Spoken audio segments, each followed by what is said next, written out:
नमस्कार दोस्तों, स्वागत है आपका हमारे एपिक स्टडी चैनल पे। आरएस मुख्य परीक्षा के लिहाज से अपनी ट्यूशन सीरीज चल रही है।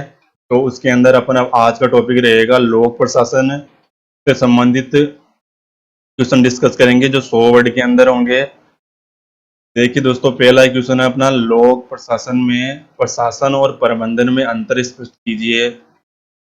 तो देखिए दोस्तों, प्रशासन के अंदर क्या होता है, प्रशासन शब्द का प्रयोग सरकारी क्षेत्र के अंदर किया जाता है और जिसमें नौकरशाही का प्रभाव होता है।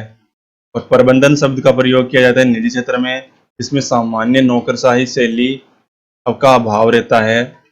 दूसरा अपना अंतर हो गया, प्रशासन का मुख्य कार्य की उपक्रम की नीतियों का निर्धारित करना और प्रबंधन का क्या कार्य है।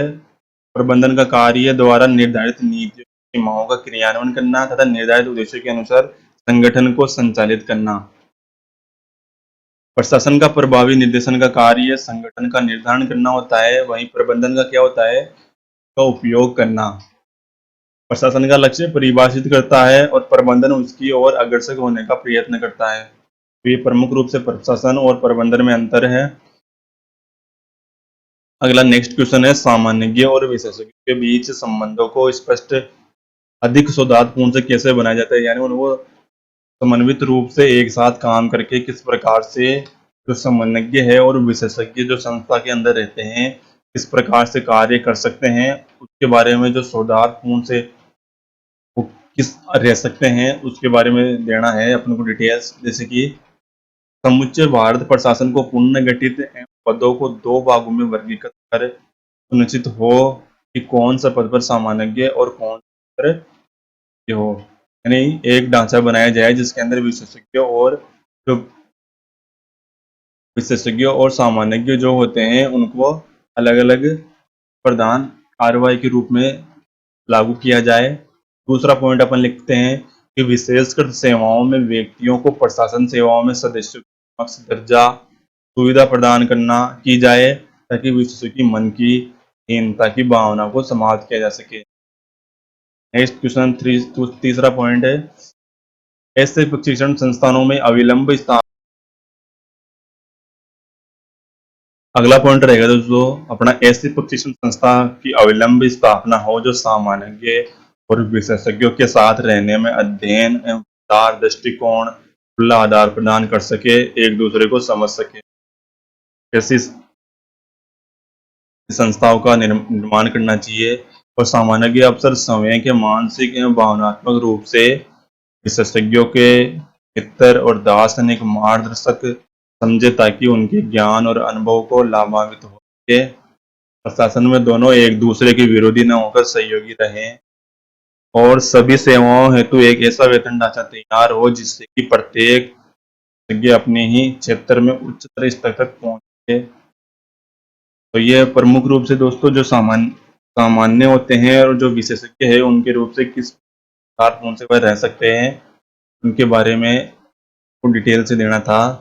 छठा पॉइंट है, प्रशासनिक अनुशासन प्रवृत्ति विविधोन्मुखी आधारित होनी चाहिए ताकि समूह अधिकार समूह से सामान्यकर्ता सहज उद्भव हो सके। एक कार्यालय के सभी कार्यों को एकीकृत करने के लिए उच्च स्तरीय विशेषज्ञ सेवा प्राप्त कर कार्य संतुलन में वृद्धि की जा सकती है, यानी उनके अनुभवों को संस्था के विकास के लिए काम में लिया जा सकता है। और अभिप्रेरणाओं जैसे सेवाओं के साथ समानता भावना उचित पुरानुभूति तथा देश के भावी निर्माण में योगदान की भावना उनमें हृदयंगम हो। ओके, नेक्स्ट अपना है, प्रशासन में न्यायिक नियंत्रण और मुख्य उपकरणों की विवेचना।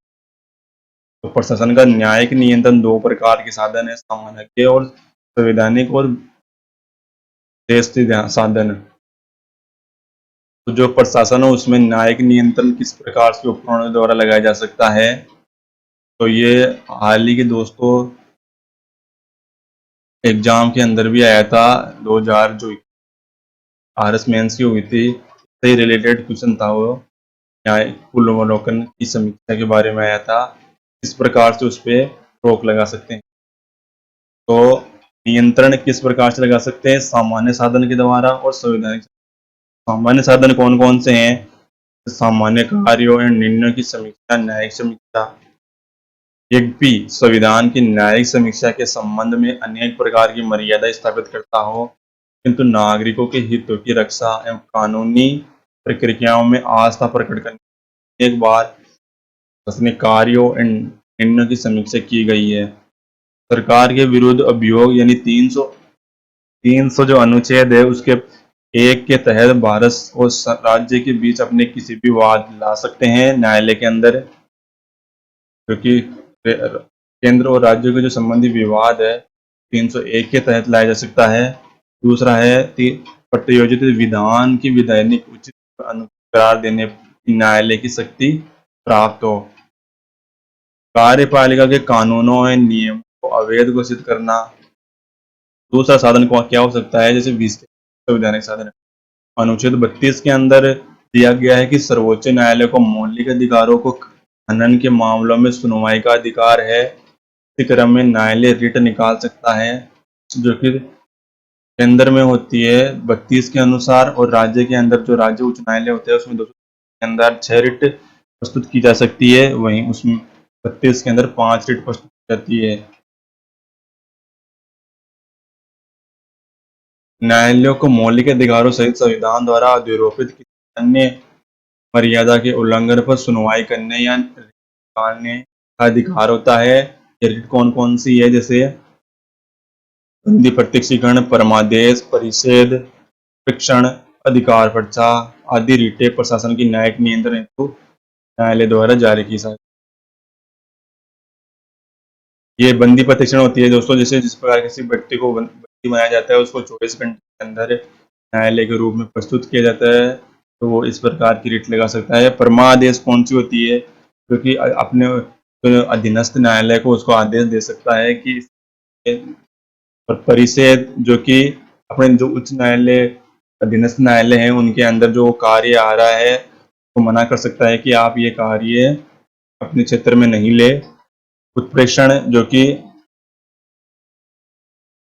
उच्च न्यायालय और उच्च न्यायालय के रूप में एक प्रकार की रीति जारी की जाती है कि कार्य को निष्पादन का तो उसके अंदर लागू किया जाए। और अधिकार पर्चा होता है जो कि अधिकारों को उसके रूप में जो नहीं आ रहे हैं उनके बारे में रोक लगाता है, तो ये अधीनस्थ न्यायालय के रूप में जारी की जाती है सभी रिटें।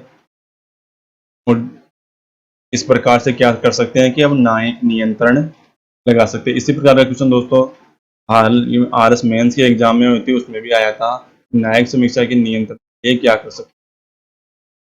और दोस्तों अपने चैनल पे जो 2021 की एग्जाम हुई थी आरएस मेंस की उसका डिस्कशन चल रहा है। पेपर 1 और पेपर 2 डिस्कस हो चुके हैं, तीसरा पेपर चल रहा है, तो चैनल को सब्सक्राइब जरूर कर लीजिए। धन्यवाद।